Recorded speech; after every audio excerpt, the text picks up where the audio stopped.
माननीय supreme court ने नक्सलवादी गतिविधियों में लिप्त, देशद्रोही गतिविधियों में लिप्त कहे जाने वाले और एनआईए की जांच के दायरे में जो थे बारबरा राव, जिनको भीमा कोरेगांव कांड में आरोपी के रूप में गिरफ्तार किया गया था, उन्हें स्वास्थ्य का हवाला देकर मुक्त कर दिया गया, जमानत दी गई। हमें उसका कोई विरोध नहीं है। भीमा कोरेगांव कांड में सैकड़ों वर्षों से, 200 वर्षों से वहां पर 1 जनवरी को, जिन्हें आज राजनीतिक पार्टियां दलित कहती हैं, ऐसे समुदाय वहां लाखों की संख्या में एकत्रित होकर अपने पूर्वजों की स्मृति में वहां पर एक उत्सव मनाते हैं। वहां घटनाएं चाहे जो भी हुई हो, हमें उससे कोई लेना देना नहीं है। और बारबरा राव जी को जो जमानत दिया गया, उसके लिए भी हमें कोई ऑब्जेक्शन नहीं है। माननीय सुप्रीम कोर्ट के निर्णय का हम सम्मान करते हैं। लेकिन जिन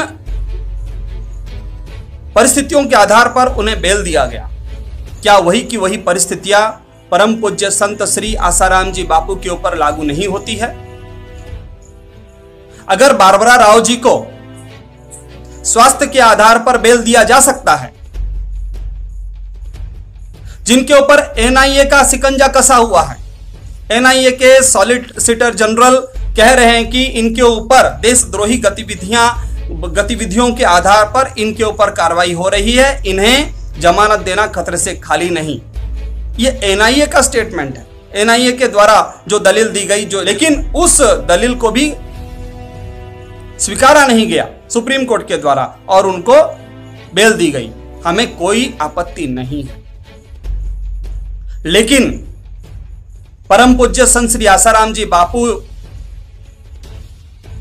का रिकॉर्ड देखिए आप, पिछले 50-60 वर्षों से जिन्होंने इस देश को जोड़ने का काम किया, एक भी नेता, एक भी राजनीतिक दल यह दावा नहीं कर सकता कि उनके किसी भी एक नेता को देखकर किसी एक व्यक्ति ने भी पान मसाला छोड़ा।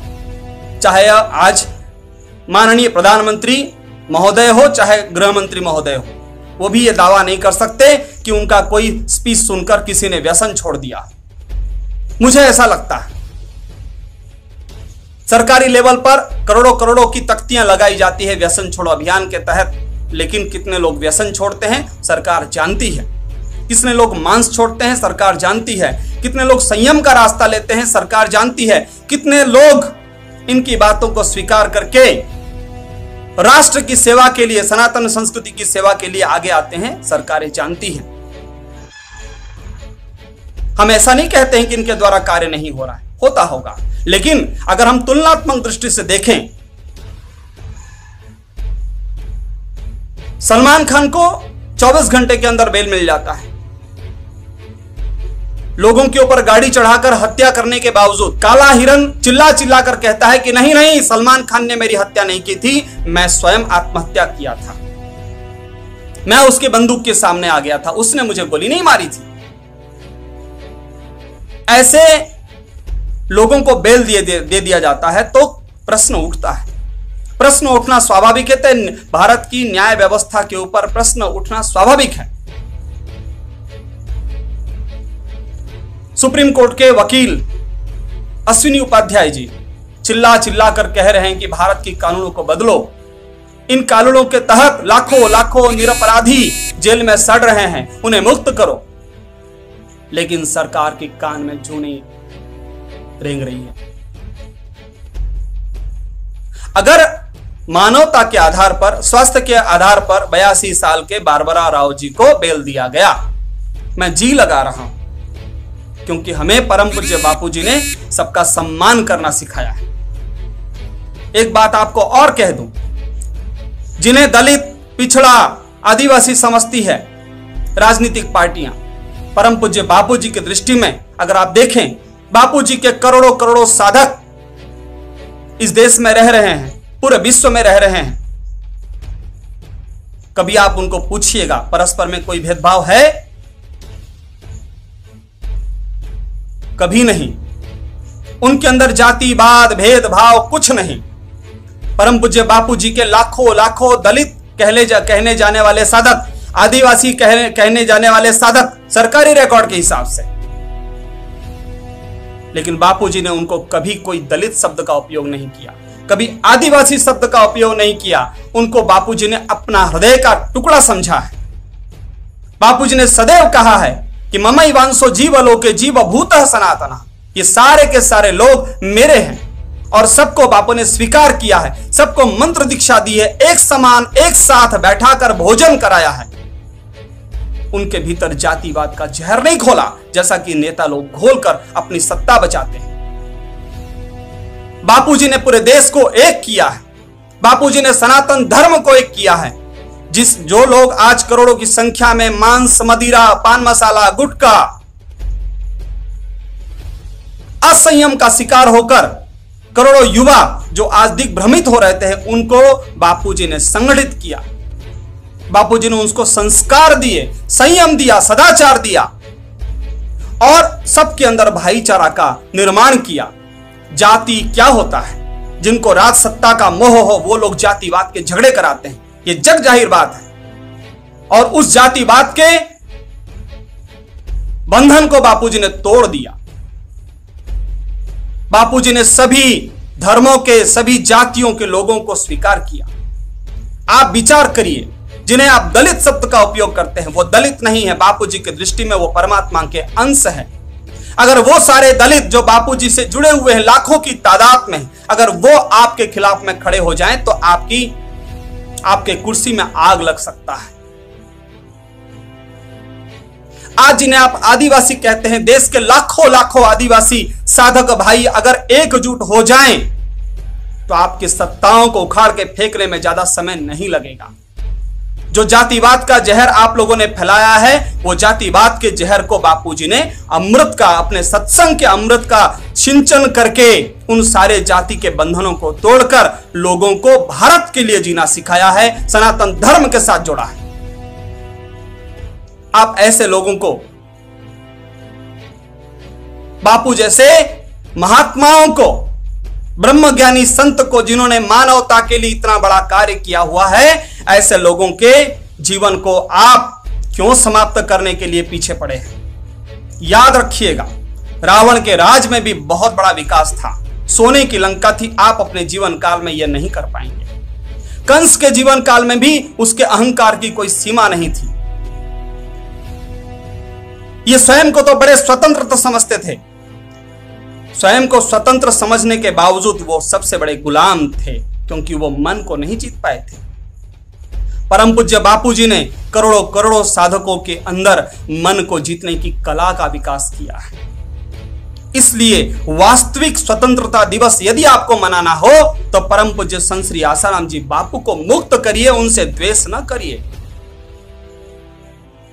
दुर्योधन कृष्ण से द्वेष कर रहा था, भगवान कृष्ण से द्वेष कर रहा था। उस समय तो कृष्ण दो हाथ वाले ही थे और चला था बांधने शांति दूत कृष्ण को। द्वेषवश क्या बांध पाया था? बांध पाया था? नहीं बांध पाया था। याद रखिए, आप जो कर रहे हैं, भारत की न्याय प्रणाली जो कुछ भी कर रही है, चाहे जो भी सांठगांठ हो, हम हाथ जोड़कर निवेदन करते हैं, भारत के लोकतंत्र की रक्षा कीजिए। आज करोड़ों करोड़ों साधक, वो केवल साधक नहीं है, वो भारत के नागरिक भी हैं। उसमें लाखों आदिवासी साधक हैं, लाखों लाखों दलित साधक हैं, लाखों लाखों ब्राह्मण हैं, क्षत्रिय है, वैश्य है, शूद्र है, सभी जातियों के साधकों को मिलकर ये 5 करोड़ साधक हैं। आप कहते हैं, आपको ऐसा लगता होगा कि ये लोग कुछ तो नहीं कर पा रहे हैं, कहीं दिखते नहीं है रोडों पे। इनको रोडों पे दिखाने की आदत नहीं डाली गई है। इनको संयम का पाठ सिखाया गया है, राष्ट्रभक्ति सिखाई गई है, सनातन धर्म का सम्मान सिखाया गया है। और बापूजी, ये हमारा देश है, भारत भूमि हमारी है, यहां की संपदा हमारी अपनी है। हमारे देश में अराजकता फैलाना बापूजी ने नहीं सिखाया है, इसलिए बापूजी के साधक शांत है। लेकिन याद रखिएगा, यदि साधक संकल्प करने लग जाए,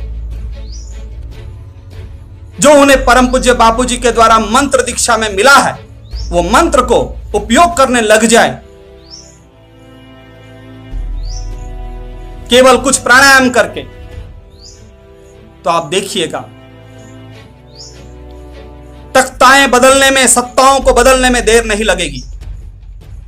धर्मानंद जैसा सम्राट उखड़कर कहां नष्ट भ्रष्ट हो गया। एक चाणक्य, निहत्थे चाणक्य ने अपने शिष्यों को खड़ा करके धर्मानंद की सत्ता को उखाड़ के फेंक दिया था, सिकंदर को दूर भगा दिया था।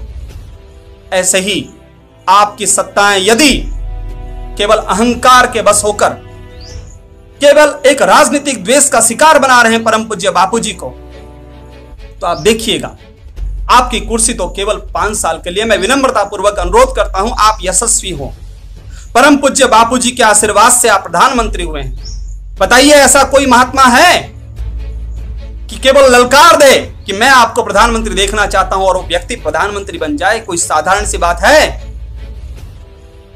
100 मीटर के ऊपर से हेलीकॉप्टर क्रैश होता है और उनका बाल बांका नहीं होता है, कोई साधारण सी बात है?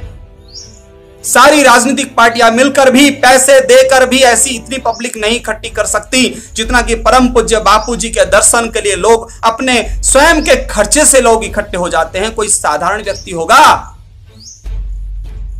आपको हजारों कमांडोज की सिक्योरिटी की जरूरत पड़ती है। क्यों? लोकतंत्र का सम्राट इतना भयभीत क्यों? क्या इसे लोकतंत्र कहते हैं? महात्मा गांधी के पास तो कोई सिक्योरिटी नहीं रहती थी, सरदार वल्लभ भाई पटेल भी तो कोई सिक्योरिटी नहीं रखते थे। क्यों? क्योंकि वो लोक नायक थे, लोगों के नेता थे। परम पूज्य बापूजी पाकिस्तान जाते हैं और सत्संग करके आते हैं, कोई सिक्योरिटी नहीं। गांव गांव घूमते हैं, पाकिस्तान की गलियों में घूमते हैं, नगरों में घूमते हैं, मस्जिदों में सत्संग करते हैं, हरिओम का गुंजन करते हैं, कोई सिक्योरिटी नहीं, कोई आतंकवादी हमला नहीं होता है। आप कैसे तुलना करोगे बापूजी की? किससे तुलना करोगे बापूजी की? निहत्था कृष्ण पूरे कौरवों पर भारी पड़ता है, याद रखिएगा। कृष्ण ने महाभारत में हथियार नहीं उठाए थे, ऐसे ही आज बापूजी कारागार में शांत बैठे हैं, लेकिन वो शांत नहीं है, याद रखिएगा। आज देश में जो कुछ भी हिंदुत्व की लहरें आ रही हैं, उसके पीछे ऐसे महात्माओं का, ऐसे योगियों का हाथ है, उनका संकल्प है। आपको इसलिए कुर्सी पर बैठाया है। आपकी राजनीतिक पार्टी को गुजरात में कितना समर्थन है परम पूज्य बापूजी के साधकों का। 50 वर्षों में बापूजी ने गुजरात में आपको स्थापित करने के लिए, आपकी पार्टी को स्थापित करने के लिए क्या कुछ नहीं किया है। क्यों आप उनसे द्वेष करते हैं? 9 साल तक किसी निरपराध संत को आपने जेल में बंद किया हुआ है। इसी से आपके छद्म हिंदूवादी चेहरा बेनकाब हो जाता है। कृपया ऐसा न करें। गुजरात का इलेक्शन आ रहा है, अन्य राज्यों में भी इलेक्शन आ रहा है। बापूजी के साधकों को रोड पे उतरने की आवश्यकता नहीं है, केवल वो संकल्प करेंगे, आपके तख्ताओं को बदलते देर नहीं लगेगी। बहुत बहुत धन्यवाद।